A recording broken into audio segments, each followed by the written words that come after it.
পুলিচত ভ্যাকেন্সি থাকিব নালাগে পুলিচক আমি জিৰো ভ্যাকেন্সি তাৰ মানে প্ৰত্যেক বছৰত যিমান পদ খালী হ'ব সেই বছৰতে আমি নিযুক্তিৰ ব্যৱস্থা কৰিব লাগিব এডুকেশ্যন ডিপাৰ্টমেণ্টত ভ্যাকেন্সি থাকিব নালাগিব হেলথ ডিপাৰ্টমেণ্টত ভ্যাকেন্সি থাকিব নালাগিব আৰু মই পুলিচক কৈছিলো যে নতুনকৈ 4টা কমান্ডো ব্যাটালিয়ন কৰক এটা ফৰেষ্ট ব্যাটালিয়ন কৰক কাৰণ অসমত আৰক্ষীৰ প্ৰয়োজন আছে সিআৰপি বিএসএফ আনি আমি অসমত আইন শৃংখলা ৰক্ষা কৰাতকৈ আমাৰ নিজৰ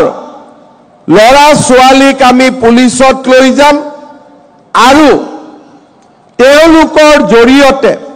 আমি আইন শৃংখলা ৰক্ষা কৰিম লগতে মই তেতিয়া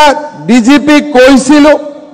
যে যদি এবাৰ আমি নিকা নিযুক্তি দিব পাৰো লৰা ছোৱালী বিলাকে দৌৰিব আৰম্ভ কৰিব পৰিশ্ৰম আৰম্ভ কৰিব আৰু অসম পুলিচৰ লগে লগে আমাৰ লৰা ছোৱালীয়ে সিআৰপি বিএসএফ সেনা বাহিনী অগ্নিবীৰৰ বাবেও নিজক সাজু কৰিব আজি আমাৰ ৰাজ্যৰ চাৰিওফালে আমি দেখা পাওঁ যে আমাৰ যুৱক যুৱতী সকলে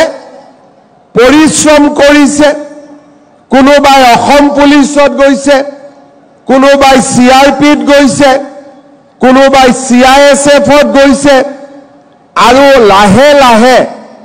সেনা বাহিনীটো